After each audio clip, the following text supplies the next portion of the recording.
I'm Alex Frank, and the Bengals have Joe Burrow, Jamar Chase, and T. Higgins. So, Jake Liscow, it should be that simple. The Bengals can win the Super Bowl in 2026 with those players, As right? long as Joe Burrow's around, they've got a chance to win. That's how parity works in the NFL when you have an elite quarterback. But, Coach Valero, in the AFC, when your window's open, you better take advantage of your opportunity. We'll get to Coach Valero in just a second. This is Bengals Squad on the Locked On Bengals YouTube channel and the Locked On Podcast Network. Good day. It's the Bengals Squad. Everything Cincinnati Bengals every week. Breaking down all the big hits and game-changing plays from the Queen City. The way only the Locked On Podcast Network can. From the jungle to the playoffs, the Bengals Squad Show starts now. Indeed it does. Welcome to the Bengals Squad Show on the Locked On Bengals YouTube channel and the Locked On Podcast Network, your team every day. I'm Alex Frank, joined by Jake Liscow. We'll get Coach Art Valero back here in just a second. It is Tuesday, January 27th of 2026, and, there's a lot of white and a lot of snow and a lot of cold in Cincinnati, but where Jake Liscow is, it's not that. So we got a great show coming up for you today. And Coach Valero, when he gets on here, you'll see he's in a very much warmer location than I am in right now. So the Bengals obviously aren't playing in the Super Bowl this year. We wish they were. We thought they could at the start of the season.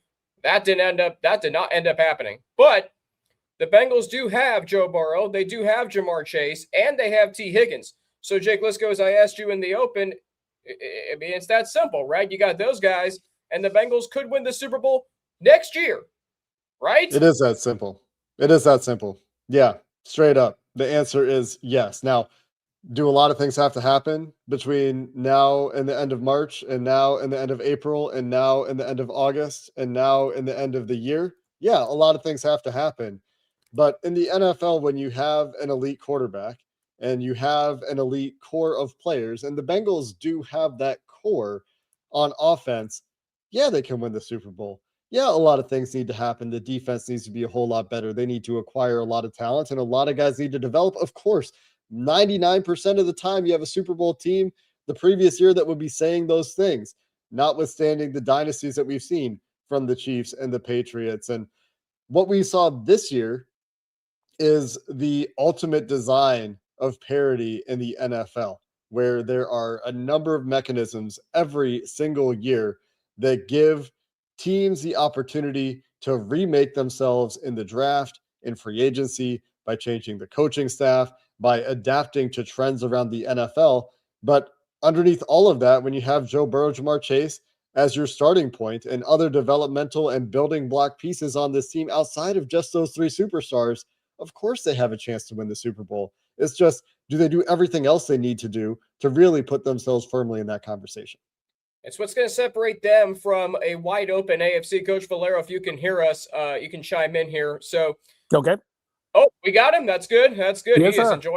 enjoying life in Southern California, as he has been for this entire month of January. So that's good. So, Coach, I got to ask you this, because in the AFC, and we're going to get to this in segment 3, the AFC has been ruled by a select few teams in the last, we'll call it 25 years. When your window's open, you better capitalize on it. And that's why there's a lot of pressure on this Bengals front office and team to win the Super Bowl just next year. Well, you know what? I mean, that's absolutely true. That window is so small. I mean, it is, you have to seek while the iron's hot. You have to puncture it and go after it while it is. And that means staying ahead of the rest of the league. And just look at the last 10 years. 6 of the 10 Super Bowl champs have all been AFC teams. They took advantage of the situation they were in. Unfortunately, the same team is not now repeating and coming back into it. You know, watching the AFC Championship on Sunday, and I made this comparison when the Bengals played the Patriots going into Week 12. I said, and I tweeted this, I said Drake May equals Joe Burrow. When I watch Drake May, I see Joe Burrow. And I think, man, the Bengals have missed out so much the last 3 years. And then you see people tweeting these stats about how Joe Burrow's won the most playoff games of any AFC North quarterback since he was drafted in 2020. And we all know the last 3 years, have been this missed opportunity after missed opportunity after missed opportunity. But it makes it even more frustrating when you see teams like Seattle and New England, who both entered this season at 60-1 odds to win the Super Bowl, and now they're playing in Super Bowl 60. And it makes you think in that regard, all right, the Bengals can do it next year if these two teams can do it, right? Well, as we're saying, this puts more of an onus on the Bengals front office to do what as Coach, you said, the other front offices in the NFL have done, and that is get ahead of trends so you can be best in position to not only make the Super Bowl just next year, but have sustained success, which is what a lot of Bengals fans thought we were getting after 2021. I think, you know what, I mean, everybody's on paper right now, there's only 2 teams that are undefeated. Everybody else for 26 are undefeated. So it's a start over period. Do the Bengals have a chance to make the Super Bowl? Sure, like the other 30 teams that are still watching these people play. But there's an awful lot of work to do. And there's an awful lot of work to do from the coaching staff standpoint of staying ahead of trends, keeping up to date, finding out what they have and going on. And from the front office, especially them. Then there are no excuses of why you can't win. But potential, it's only what's written down on paper. Jake? Yeah, I was just going to make a joke. Tell me what teams are 61-1 next year. If the 2 teams that were 60-1 this year playing in Super Bowl 60, tell me what teams are 61-1 next year. Give me those 2 teams. And it seems like it's as simple as that. We don't have the color conspiracy anymore because they put too many colors in the Super Bowl logo this year. So we can't just use the colors on the Super Bowl logo. We got to look at the odds, apparently, and find the 61-1 teams next year. But you know what we do have? I don't know if you guys saw this. So the graphic that the NFL's Twitter account put out at the start of the season, where they have one player from each of the 32 teams all staring at Levi's Stadium, Sam Darnold and Drake May are in the front of it. So whoever they put in the front next year on like the left side of it, that's who we have to pick to go to the Super Bowl. So go ahead. It's the guys you have to squint to see at the very front, the names that they're hiding because they're at the front, they're closest to the stadium, but they're the hardest names to read in that picture. They're the farthest from the focus. Look, the Patriots were one of the worst teams in the NFL last year. Drake May has been terrible in these playoffs. And it goes to show you the importance of having an overall team. It goes to show you the importance of being able to sustain play when you go play some of the teams that make you play in a rock fight football game, the Houston Texans defense, the Denver Broncos defense, and the defense he's about to face in the Super Bowl, the Seattle Seahawks defense. It's hard to win in the NFL consistently. It's hard to play at that level consistently in the NFL. Joe Burrow made the Super Bowl after taking 9 sacks in a single game and winning that playoff game. Every team is trying to do it. It's a zero-sum game in the NFL, right? That's why, along with the parity measures that are in place in the NFL, it is, along with the marketing machine of the NFL, the most watched television in the U.S., period. It has the best fans, the most rabid fans in the country. And that's because every year there's a chance for every team. The Patriots, like I said, last year, one of the worst teams in the NFL. The Bengals, a year before they went to the Super Bowl, one of the worst teams in the NFL that lost their rookie quarterback, Joe Burrow, to an ACL injury. And then they make it the next year. So there's something to be said for second-year quarterbacks that are good, for sure. There's also something to be said for the dynasties that we've seen in the past that were all led by elite quarterback play, which means when you have an elite quarterback, you have a chance every year. And what we're seeing this year tells you, it just kind of underlines again how much of a team sport it is, right? Like the quarterback can get you there, but Joe Flacco caught a heater and won the Ravens a Super Bowl on an otherwise good team, but Flacco played above his pay grade for those games. When you have a quarterback that gets hot, you can win if you have a good enough team around him. It's just easier to get hot when you're already a really good quarterback like Joe Burrow. Coach, 23 years ago yesterday, your Tampa Bay Buccaneers won Super Bowl 37. As you told me yesterday, a special group of men that team was, led by John Gruden, led by Monty Kiffin, you, Rod Marinelli, Mike Tomlin, Brad Johnson, Derek Brooks, Dexter Jackson, all those guys. But the season before, the Buccaneers were 9-7.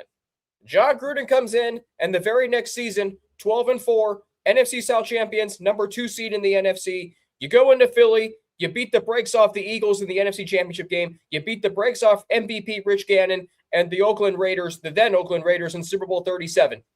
So, to what Jake you're saying, Coach, every team right now, they're starting over, but the goal is the same. In a wide open NFL, to win the Super Bowl. And as CJ Uzama said 4 years ago, why not us? You know what? That is so true. Why not us? And why can't we do it? And you know what? The incredible thing is as you go through free agency, the draft, and you start OTAs and minicamp, you're going to hear a lot of people chirping. That's nonsense. Wait until the camp starts. Let's see how you come out. Let's see who gets hurt. And if you're going to get injured early so you can finish the season strong and then continue to go out. But in the meantime, if you have people that are injured, you have to have quality backups in there to where you don't skip a beat. You know, you hear every coach say it, next man up. All right, who is that next man? Do you have to go out and get him on the spot? Because what you have in the building may not be good enough to allow you to survive until your guys get back. Well, you know this as well as anybody because you lived it in 2002. The Buccaneers had Tony Dungy. Tony Dungy's a great head coach. He's one of the greatest head coaches of this century. Well, they moved on from him, and then the Raiders said, well, we're going to move on from John Gruden despite coming off 2 straight division titles and the AFC Championship in 2000. So you get what the Raiders decided to give up. He comes to Tampa Bay, and within the first season, you guys are hoisting the Lombardi Trophy in San Diego, California. So it just is a matter of, do you believe in the guys that are in the room? And as you said, it's all talk right now. Zac Taylor can talk all he wants. And I don't know when the next time we're going to hear from Zac Taylor is, probably at the Combine and then the NFL Draft. But Zac Taylor can say all he wants. Back it up. Because as we talk about, with a guy like Joe Burrow at quarterback, who despite being injury prone, has taken a team, as Jake, you said it, he was sacked 9 times against Tennessee and still won the playoff game. I was rewatching that game last week. I'm still amazed at how he even survived the game, let alone win, lead the Bengals to a win, and then in the AFC Championship, you're down 18. You come back from that. The Bengals have a legitimate stud, a superstar at quarterback. In the last 3 years, yes, he's been injury prone. That's been unfortunate. But you had him in 24. And you mentioned the Patriots, Jake, win those down in the trenches, dirty, physical games. The Bengals lost that game in week 1 last year, and they were chasing it the entire rest of the season, and they missed the playoffs as a result. The Patriots, even when they were down, showed the Bengals the blueprint of how to win games like that, and we saw it in the AFC Championship on Sunday.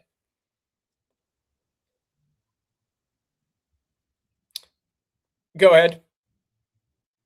So, what's the question, Alex? Sorry. Sorry. The point I'm making is I'm agreeing with you. The Bengals, since 2024, have not been able to win the tough, low-scoring, physical games that the Patriots beat them in week 1 and 24. Oh, sure. I mean, there's a couple things going on with that Patriots game. That's a game the Bengals have no business losing, but there's no doubt that the Bengals need to get more physical, especially on the defensive side of the ball. We saw them take strides as an offensive line, and that's where a lot of the physicality comes on offense. And can they find somebody that can be the Eric All-style tight end? I think that'll be a topic of conversation this offseason at some point as well. The tight end that isn't just a highly specialized blocker-only kind of player who, you can put him at fullback as well for Drew Sample and Cam Grandy, or the receiving-only tight end that really can't play in line, the Mike Gesicki and Tanner Hudson part of the tight end depth chart. So I think that'll be a topic at some point as well. But on the defensive side of the ball, yeah, I mean, you look at the free agents out there this year, and we're getting to that point of the offseason, right, where we're getting the top 50 free agents or top 100 free agents or whatever it is from PFF, and soon we'll have contract projections, and soon we'll have the annual ranking project that James and I work on every year, where we tier all the free agents and all these things. And we look at, what the Bengals financial limitations are. Paul Dehner Jr. putting out his offseason mock sheet that every year drives me crazy, but is a good way to kind of get a feel for how the Bengals see their resources. But yeah, they absolutely need to be more physical on the defensive side of the ball. I can't see Geno Stone throwing a shoulder into a guy and bouncing off of him anymore, right? Like that's a clear area for improvement. I can't see linebackers going under every single block and running themselves out of a play in every single perimeter run or screenplay. I can't watch that for another season. That'll drive me crazy. And I don't think anybody in Cincinnati wants to watch that for another season. So finding guys that can take on blocks, finding guys that can wrap up, finding guys that can win in the trenches, absolutely a top prerogative for this front office to tackle this offseason. And in fact, that's what we've been talking about all week on Locked On Bengals, is tackling the priorities for the Bengals to attack this free agency and draft in 2026 to acquire talent. Coach, your Seattle Seahawks going to the Super Bowl this year. And Jake, you're talking about guys that can fly around and tackle. When I watch the Seattle Seahawks defense, that is exactly what they are doing. You know what? That game was a pleasure to watch. Two champs just slugging it out. Yeah. And you know what was crazy about it is they scored the amount of points they scored on both offenses. But yet the defenses continue to rally to the football. They continue to play well. They had stable rotations in their system. And you know what? The players felt like they were very comfortable with the scheme that was asked of them. Now, there is a brand new defensive staff, basically, coming in, teaching them, making it simple for them, and allowing them to go out and play. And I tell you what, it was a pleasure on both sides. Yeah, it was. We'll talk about that in segment 4, our reactions to Sunday's conference championship games and how they relate to the Bengals. But the thing, again, is you mentioned the Seahawks defensive coaching staff knew from 24 when Mike McDonald got there, the Seahawks front office gave him a lot of tools to work with, a lot of resources. And again, that puts the onus on Duke Tobin and this Bengals front office. Speaking of which, we'll talk about how the balance of power in the AFC versus the NFC, one stark difference that I wrote about on my Substack earlier this week. We'll talk about that as it relates to the Bengals and my biggest fear in all of that. We'll do that next, coming up on the Bengals Squad Show. Hey, it's Matt Derry from the Locked On Lions podcast. The people I love depend on me. If I'm gone, the financial responsibilities don't disappear. I didn't want my family figuring things out during the hardest moment of their lives. That's why I knew only one place to go. I chose life insurance through my friends at Ethos. Ethos makes getting life insurance fast and easy, 100% online. You can get a quote in seconds, apply in minutes, and get same-day coverage. There's no medical exam. You just answer a few simple health questions. You can get up to $3 million in coverage.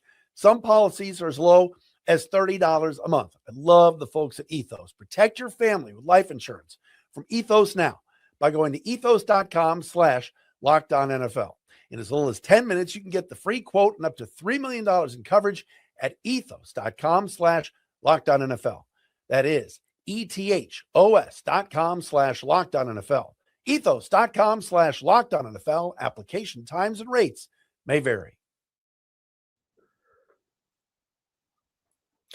All right, thank you, Matt. Always enjoy listening to and checking out his show, and we thank you for tuning into this edition of the Bengal Squad Show, part of the Locked On Bengals podcast and the Locked On Podcast Network, your team every day, the #1 sports podcast network in America and the world. For more on how to become a member of the newly established Everydayer Club, visit LockedOnPodcast.com/Everydayer. We are, of course, on Bengal Squad, the twice-a-week long-form conversational supplement to the Locked On Bengals podcast daily, hosted by Jake Liscow and James Rapine. You can check them out on our YouTube channel and wherever you get your podcast. Back on Bengals Squad with Jake Liscow and Coach Art Valero, I'm Alex Frank. So, one of the big key, takeaways for me in the conference championship weekend, and it's something I thought about the week leading up to it with the Patriots and Broncos basically turning back the clock to 2015, 2013, and any other time they've met in the playoffs, which was the 5th time this century on Sunday in which they did.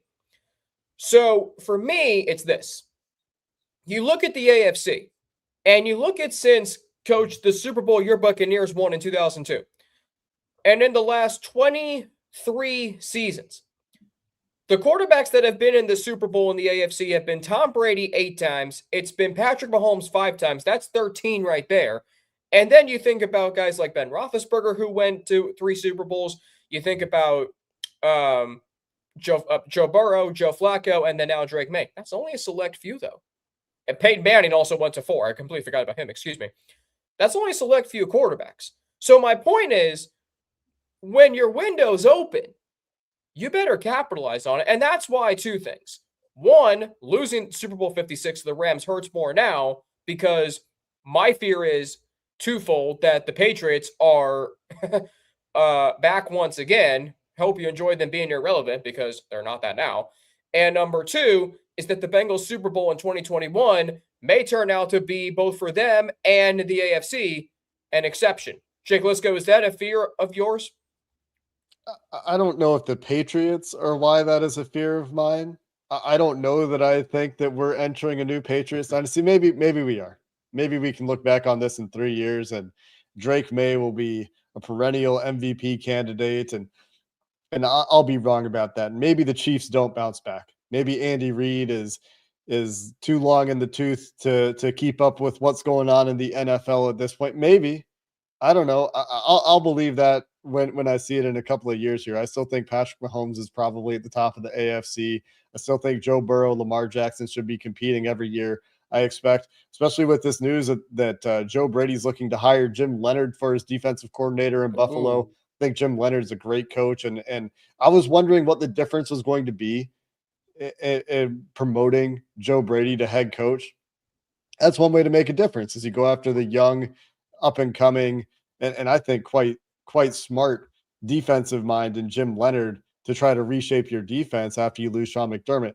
On the other hand, you got the Chargers out there bringing in Mike McDaniel, pairing him with the quarterback that's been really good in the regular season in the past, and Justin Herbert. So really, I think that there's just a lot of really good quarterbacks in the AFC. So it'll be really interesting to see if somebody can manage to emerge as dynastic in that period when quarterback talent in the AFC is just so high, while on the other hand, it seems like roster talent overall might be more concentrated at the top of the NFC, at least this year. And Absolutely. that tends to change from year to year, but will be a fascinating dynamic to watch. As I think we alluded to this last week, we have our first defensive-minded head coach Super Bowl matchup, and who knows how long we're going to get our first defensive-minded head coach winning a Super Bowl since Bill Belichick won. So a big year for trends to potentially be shifting, or we'll see, looking back, if this is a one-year blip or not.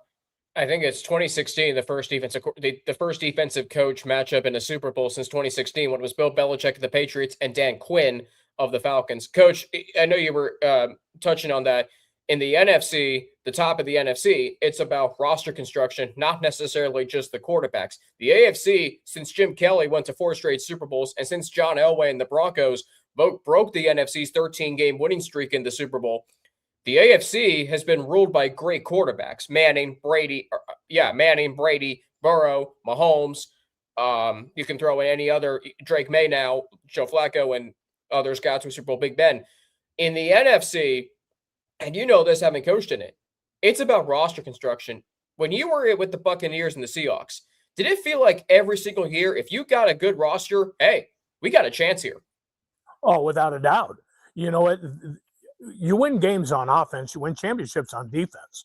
And ultimately, if you can stick together on defense, play sound football, stay healthy, and you enter the playoffs hot because of your offense, shoot, you got a great chance, because now it's best against best. And just like in baseball, man, good pitching always beats good hitting all the time. Yeah.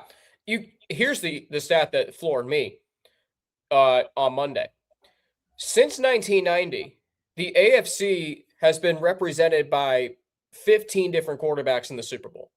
The NFC has been represented by 28 different quarterbacks.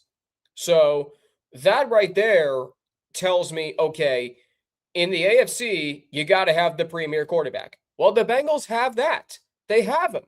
And then you got Jamar Chase and T. Higgins. And you can think about all the great wide receivers that have come through the AFC on Super Bowl teams. Randy Moss, Marvin Harrison, players like that. So the Bengals have the right pieces in place, and it has gotten them to the Super Bowl. It has gotten them to the AFC Championship. So when Duke Tobin says, We've done it before. Yes, you have. But again, can you do it and sustain that success? That is where Bengals fans are frustrated, because they really felt after 21 that, okay, the Patriots dynasty was over. Joe Burrow had slayed Mahomes in Arrowhead. Now the Bengals were here to stay. 4 years later, I don't know. And that's the concern that I have. I think there is a possibility, obviously, that all that's true.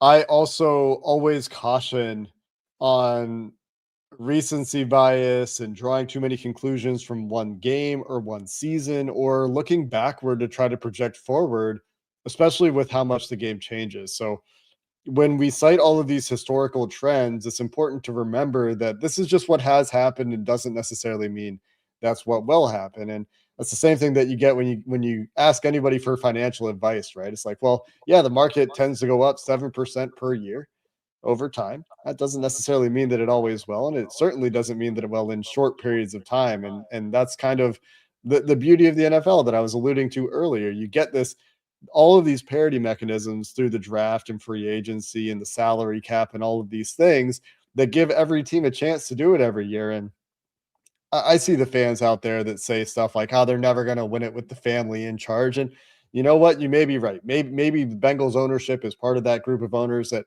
just aren't with it enough to get out of the way and put the resources where they need to be to actually win a championship in the NFL. Could be that that's the case, but you see time and time again that a new team is winning a Super Bowl or a new team is doing something for the first time. And just because we have all of the rich history that the NFL has to offer and all of these trends that you're talking about doesn't necessarily mean that's what's going to happen in the future.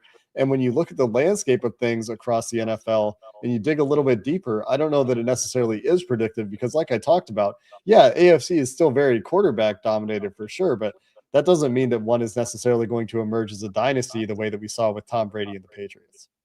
The salary cap allows you to rebuild in just one season. That's great. That's why the NFL is the best league of the 4 major leagues in the country, because you can go from worst to first in one season like the Bengals did in 2021. The problem is this, and this is where the Bengals come into play here. The Patriots, the Broncos, and the Steelers, they have combined, and this is astounding, 28 Super Bowl appearances in 60 Super Bowls. That's almost 50% amongst 3 teams out of 32. Like, that is unheard of. But again, you want to know why they're in the Super Bowl constantly? Because they're well-run organizations. Coach, the Buccaneers, when you guys won the Super Bowl in 2002, did it feel like you guys were perceived differently as an organization until you guys won the Super Bowl? You know what? When we went in, no one knew. No one talked about it. You know, internally, John came out and he challenged everybody, both offensively and defensively and special teams. And, you know, he gave the players praise when they needed praise, but we never even talked about it. We only talked about winning the division. We'll see what ends up happening at the end of it. And then once we got into the playoffs, it was an entirely new season. Then everything picked up the pace because those veterans on the team, their leadership ability was very, very strong as we started to go. We knew we could do something special with that defense. And it was a matter of special teams, and offensively, we had to catch up to them. And ended up, hey, worked out great. You know, the one thing that I will say is, if you look at, and I hate to keep beating a dead horse, since Duke Tobin took over, you know, what they have, 5 Pro Bowl players. One of them was a 4th round pick. One of them was a 2nd round pick. And the other ones were all 1s. How about later in the draft, like Pico was? How about later on? Are you saying that right now, and their only Pro Bowl defensive or free agent that came in didn't play this year? And it's remarkable how many Pro Bowl players you can have, and how you create that is by winning. Then the good players stand out and they get voted in by the fans and by the other players in the league. And, or You beat Shadur Sanders, and then you get to go to the Pro Bowl. Oh for my free. gosh. Oh my, that's a whole nother topic. And I say to that, I said, what happened to Trevor Lawrence? Whoa, Joe Burrow. Yeah, I mean, are you kidding me? Trevor Lawrence had an outstanding season, Woo. and it's you have 4,000-yard passer He's against a MVP 1,400. finalist. Oh, and he threw the ball to the other team, bet more than he did score touchdowns. It's crazy. So it's wild what the NFL is. And you wonder why the Pro Bowl ratings are going downhill. I was going to make one other actual point that wasn't a joke, real quick. Just as I was talking about the various avenues to find Pro Bowlers and finding success outside of the early part of the draft. That's how teams maintain success. You talk about sustained success in the NFL. Sure, you have the quarterback, but when you have the quarterback's getting paid. The way to sustain a strong roster is to do it through the draft. And the only way to do that is by hitting outside of the first round. You look at how the Rams or the Seahawks, John Schneider, fantastic GM of the Seattle Seahawks, managing to put together Super Bowl teams without spending a top 5 pick on a quarterback time and time again, as our friend of the Locked On Bengals show, Andre Perota, pointed out on Twitter. The way the Rams got back and put this roster together was by hitting on Puka Nacua on day 3 and hitting on Kobe Durant on day 3 and finding all of these contributors to their team in the 4th round, 5th round, 6th round. I mean, they had 2 straight drafts where they found Pro Bowl level players and had no picks in the first 2 rounds, or maybe 1 pick, Kobe Turner. Yeah. Maybe it was the only one. I don't remember exactly now. I don't have it in front of me, but the point is that when you can find one, they had a ton of picks. They accumulated a ton of day 3 picks. And when you take all those swings, you're going to find some diamonds in the rough at some point. And so it's just a different way of maximizing your resources, getting aggressive and going out and getting Devontae Adams, finding the way to acquire Matt Stafford to get you to the Super Bowl in the first place and making that bold move at quarterback. And those are the things that you need to see the Bengals do and more consistently hit on in the draft on day 3 in particular, if you're looking at sustaining success in the NFL, because like we mentioned, with all those parity mechanisms in place, it gets harder and harder to do unless you are finding more consistent success than the Bengals have had, especially later in the draft. Yeah, and I'll add 2 other names to that list, Jake. Kyron Williams at running back, and then they also went out and got Emmanuel Forbes from Washington. And you look at what those guys are doing. I mean, that's why the Rams were able to rebuild quickly, and now they were like 10 yards away from going back to the Super Bowl on that 4th down. So, yeah, that's what it is about. Can you find those guys, as you guys are mentioning, can you find those guys in those middle rounds that are Pro Bowl caliber players, or at the very least, not just another guy on your defense or your offense? Because that's where you build depth. That's where you build your team to handle the war of attrition that the NFL is. That way, in the event that, God forbid, Amarius Mims goes down, you have a right tackle in place. Or, God forbid, one of your better defensive players like DJ Turner goes down, you have a 3rd-round corner that, oh, this guy flashed in training camp. Let's see what he can do. Because that's where ultimately championships are going to be won. They're won by depth. And when you have that, Coach, you can create your own luck, because there is some luck involved in winning championships, but you have to create it. And the way you do that is you execute the fundamentals and you're a well-run organization. Exactly. You know what? In the immortal words of Coach Dungy, you know what? It's not the top 10. It's the bottom 43 that wins championships. And those unsung heroes that are fighting for a job, that are giving you everything they have, and, they are excited about being in the National Football League and contributing. That's your football team, and that's how you develop that long-term success that Jake was talking about. And you need those guys.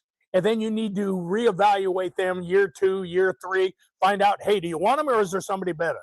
And then you go out there and you plug them into the system and you let it go. The AFC, and to that point, the AFC has become a conference where it's not just about the quarterbacks, because the Bengals, the Chiefs, and the Ravens all missed the playoffs this year. When the Bengals went to the Super Bowl, that was the height of this incredible quarterback play from Burrow and Allen, Mahomes, and Lamar. Now we're seeing other quarterbacks like Drake May, Trevor Lawrence, Justin Herbert, maybe to a degree CJ Stroud. But you know what else those teams have? Is they have really strong rosters. So the AFC is now becoming what the NFC has been for the better part of the last 30 years. So the Bengals have made all their moves to surround Joe Burrow with enough talent. That's fine. Now surround him with a team that can win. And that is going to be a big theme of our conversations on this show on Locked On Bengals throughout the off season. Coming up, there's news surrounding the Bengals in the AFC North, plus a name that's been heavily linked to Joe Burrow and Jamar Chase for almost a decade now will be the head coach for another premier quarterback in the AFC. You may have seen that earlier today. We'll get into it and what it means for the Bengals coming up next right here on the Bengal Squad Show. Today's edition of the Bengal Squad Show is brought to you by Game Time. There's nothing like being in an NBA arena, the crowd, the energy, the moment. Getting tickets, though, well, that part hasn't always been so simple. That's why Game Time has become the go-to app for scoring tickets fast. Without the hassle, it puts the advantage back where it belongs, with the fans. So, pull up the Game Time app, pick an upcoming NBA game like the Lakers-Knicks game on Sunday night, the debut of Sunday Night Basketball on NBC, and you can have your tickets locked in within minutes. Plus, I love seeing the all-in price up front, so there's no surprise fees at checkout. Being able to see the view from the seat before buying made the decision easy. Zone deal stood out because you can choose the section. Game Time picks the seats, and you save. Great last-minute options, too, with NBA tickets showing up at solid prices. Everything feels quick, intuitive, and stress-free from start to finish. Take the guesswork out of buying NBA tickets with Game Time. Download the Game Time app, create an account, and use code LOCKEDON for $20 off your first purchase. That's code LOCKEDON for $20 off. Download the Game Time app today, and remember, it's gametime.co, not .com. Today's edition of Bengal Squad is brought to you also by FanDuel. It's the last call for football on FanDuel. One final Sunday, Super Bowl Sunday on February 8th. One last kickoff, the final chance to get in on the action before the NFL season officially comes to a close. This is Super Bowl 60, and FanDuel is making sure you're right in the middle of it with a special offer just in time for the biggest game of the year. Whether you're picking the favorite, riding with the underdog, or building one last same-game parlay, this is the game everyone's been waiting for. And if you're the Seattle Seahawks, well, you've been waiting 11 years and 1 week. This is where predictions turn into plays, stats turn into storylines, and every snap feels bigger. It's the perfect way to cap off the season and make this Super Bowl even more exciting from kickoff to the final whistle. If you're a new customer, bet just $5 to get $200 in bonus bets if you win. Make it count, because after the Super Bowl, well, the NFL season's over. Last call for football on FanDuel, an official sportsbook partner of Super Bowl 60. Visit FanDuel.com to get started. Look, you want to talk about jokes? I just made the ultimate joke towards the Seattle Seahawks, unfortunately.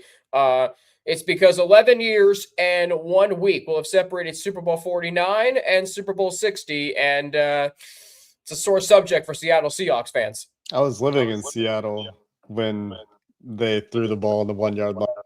I was watching that game with Seattle fans in Seattle, and that was a tough day for them. Coach, what do you remember about that? Oh, incredible finish. You know, just like Jake. I mean, you're driving down, you're getting to that point. You know, who knows what was being thought? Who knows what was being called?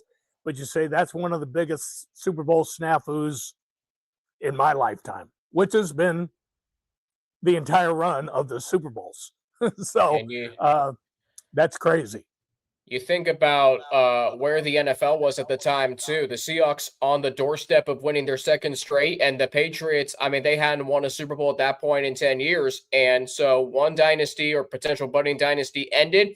Another dynasty was reborn, reignited, and the Patriots went on to win 2 more in the next 4 seasons. That conversation for a later date or segment. The Pittsburgh Steelers have hired a new head coach in Mike McCarthy. Jake Liscow, from a Bengals perspective, how do you view this hire, and are you nervous about the Bengals rebuilding their defense now with Mike McCarthy, an offensive play caller, in the division? I think Mike McCarthy is going to be a pretty similar overall big picture head coach to Mike Tomlin, not in the same methods at all, like a totally different approach to get there to similar results. But Mike McCarthy's been a really good regular season coach. In fact, the Mike McCarthy, Sean Payton comparison statistically is really close. Both guys are 500 in the playoffs. They've coached roughly the same amount. I think the exact same amount of seasons actually as head coaches, and have a winning percentage in the regular season of like 630 versus 608. And so I found that one to be interesting as I looked at it. But Mike McCarthy is a guy that should have that offense functioning, I think, at a pretty high level. Mike McCarthy offenses, despite what you might think about Mike McCarthy in general, have been very productive across his time in the NFL. And he's been a good regular season coach. Now, do I think that has a significant change for the Bengals year over year?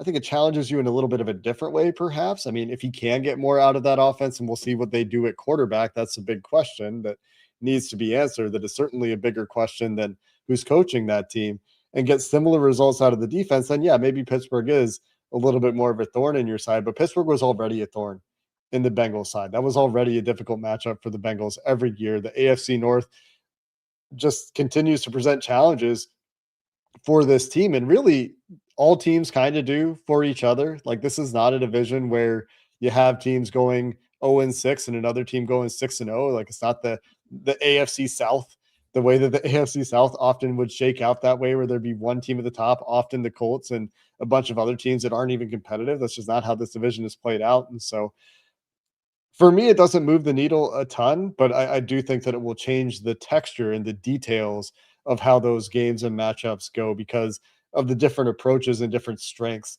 of Mike McCarthy versus Mike Tomlin. So the Bengals went 3-3 in the division last year. The Ravens went, I believe, 2-4. They were swept by Pittsburgh. They split with the Bengals, and then they went 3-3. They swept the Browns.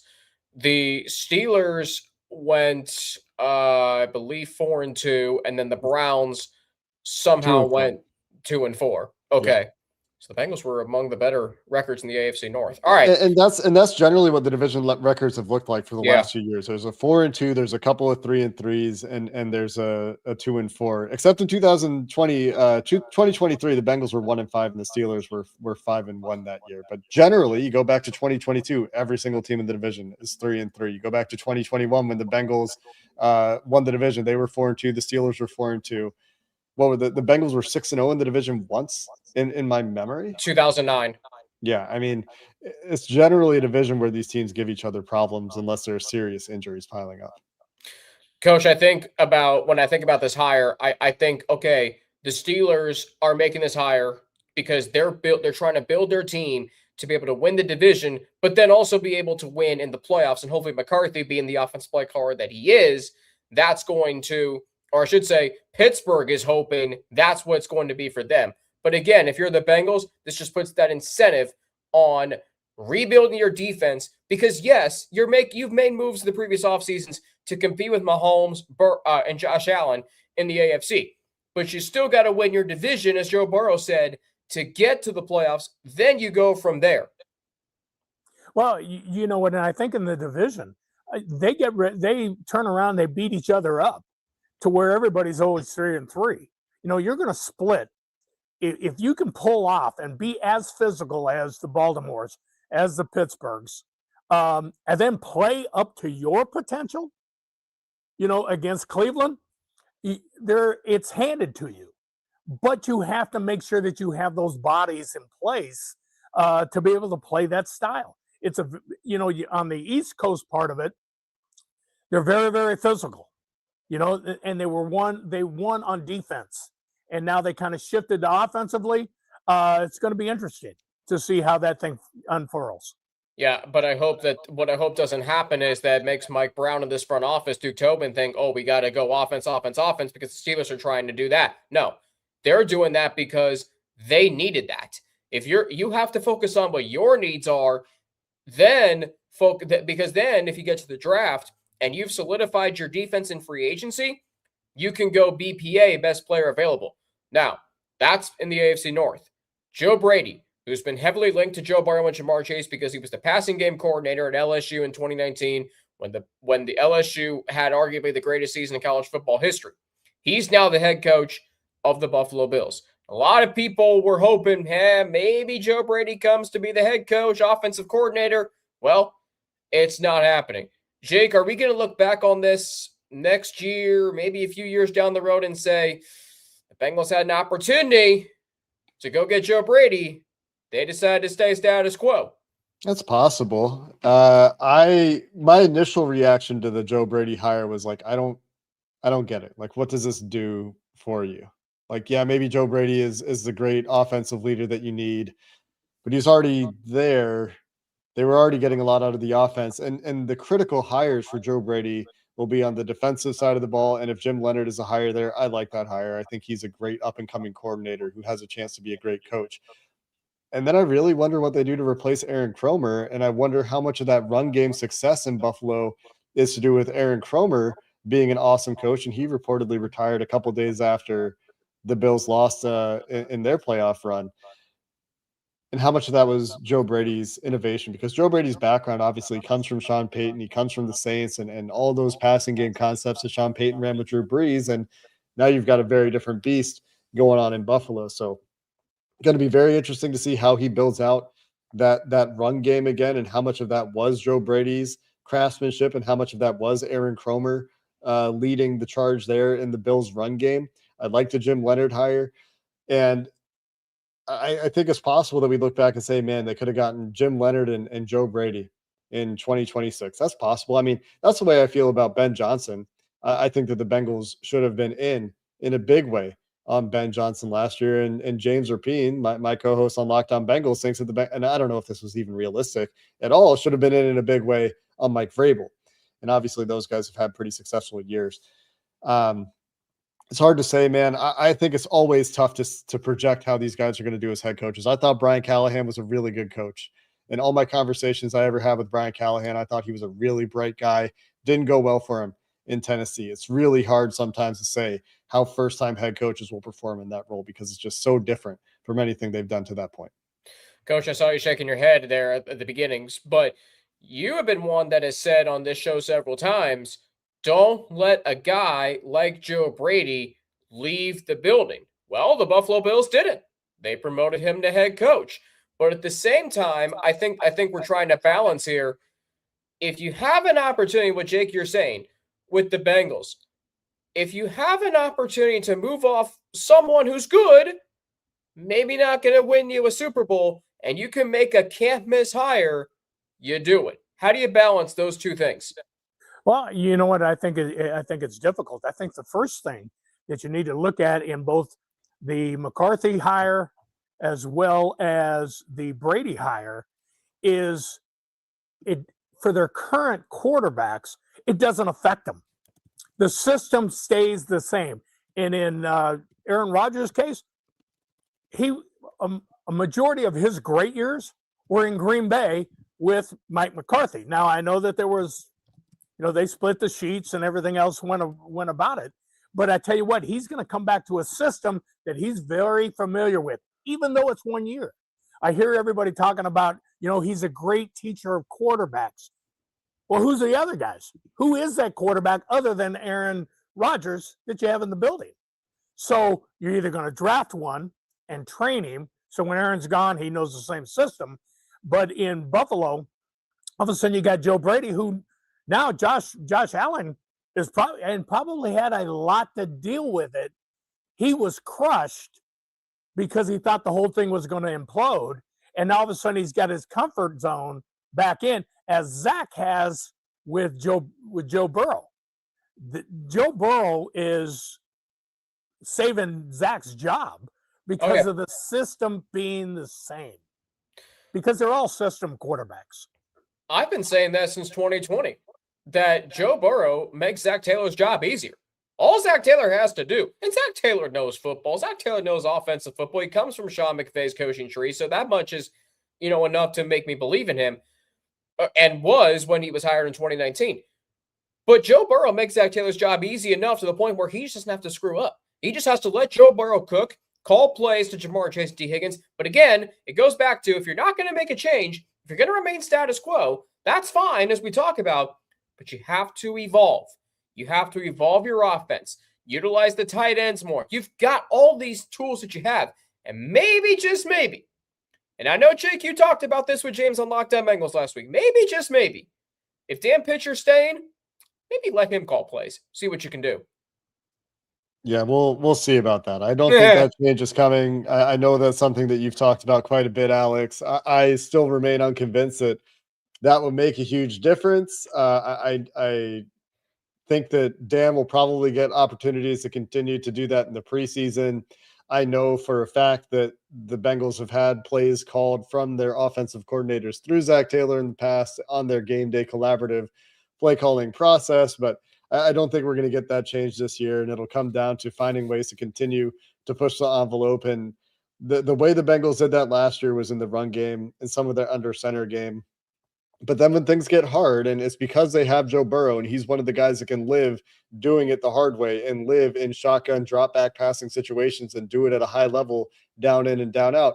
That's what they go back to. That's what they fall back on. It's just a matter of how well can they stay ahead of things and control the script so they don't have to make Joe Burrow play on hard mode for the entire game. And I also worry that you get a little bit too reliant on controlling the game and playing with the lead for the entire time for those sorts of things to happen. But it's all going to come back to really how much can they do on the defensive side of the ball? Can they find the next Trey Hendrickson? Can they find a guy that's going to help these linebackers come along or help them be used in a way that is more in line with their strengths? Can they find a significant upgrade on Geno Stone at some point in this offseason? Can they find those defensive playmakers that they need?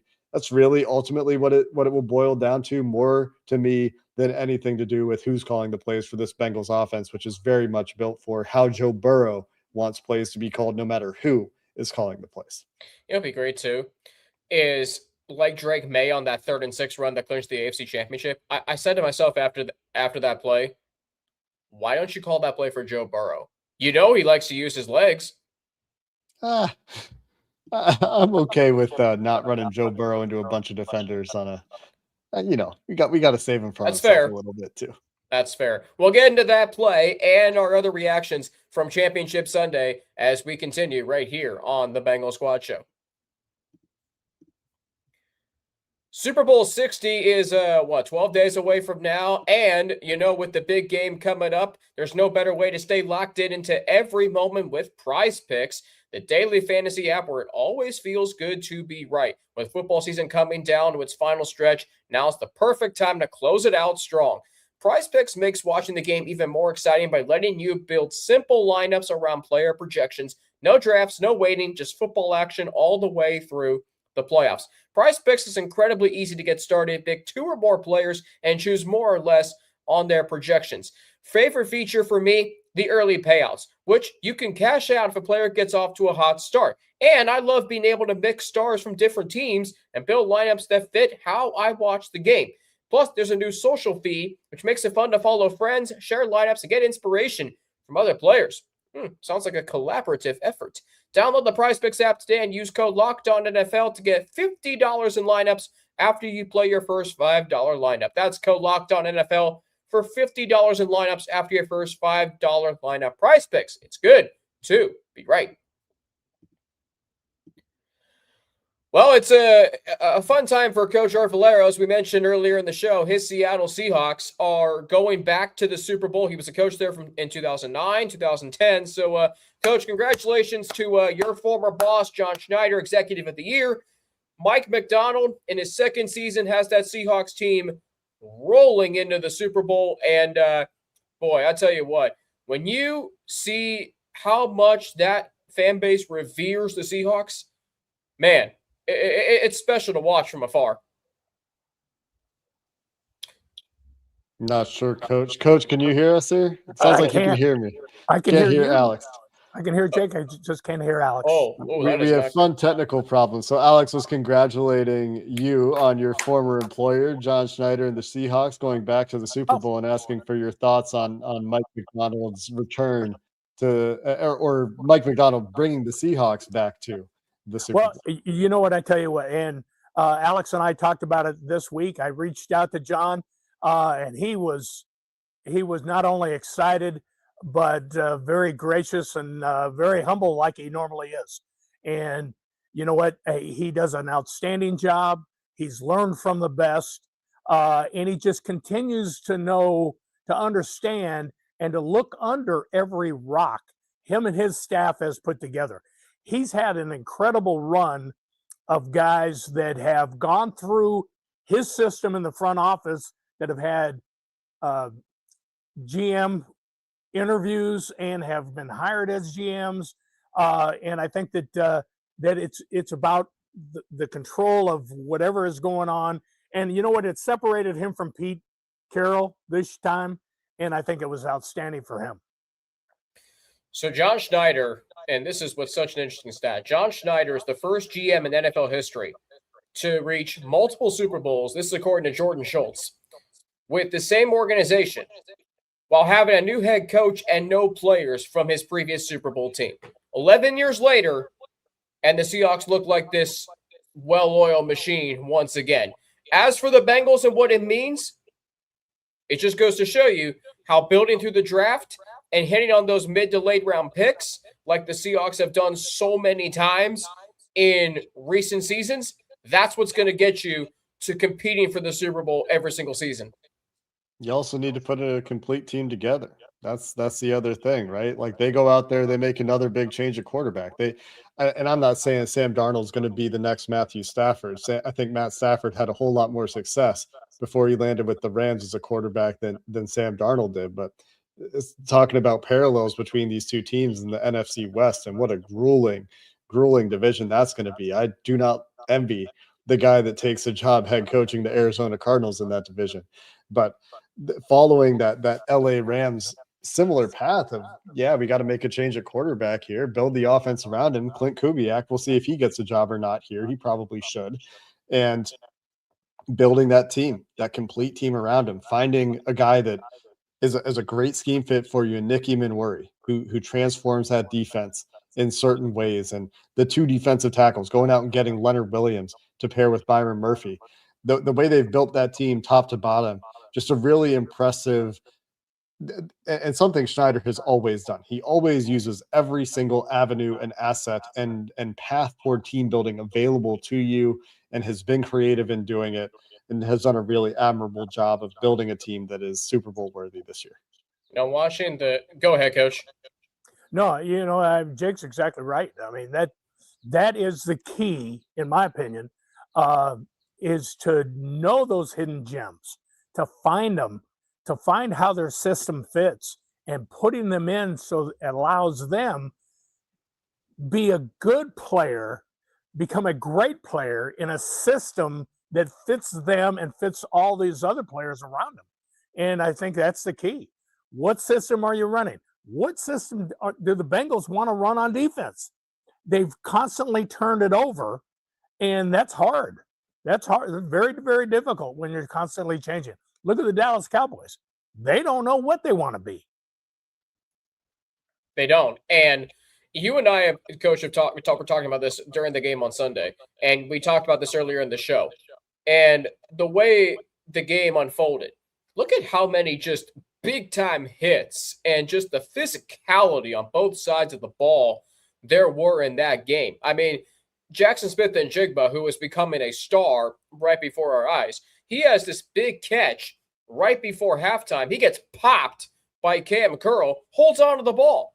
So these guys understand how to play through contact. They understand how to play within the physicality of the game. There was emotions riding high on both sides of the ball. I was reading an article from Michael Silver in The Athletic, one of my all-time favorite writers, and he was, detailing how there was almost a skirmish between the two coaching staffs over Cooper Kupp because the Rams let him go after last season. And Seattle on Sunday, Cooper Kupp, he makes 3 big plays, and now he's going back to the Super Bowl, and his former team, the Rams, they're not.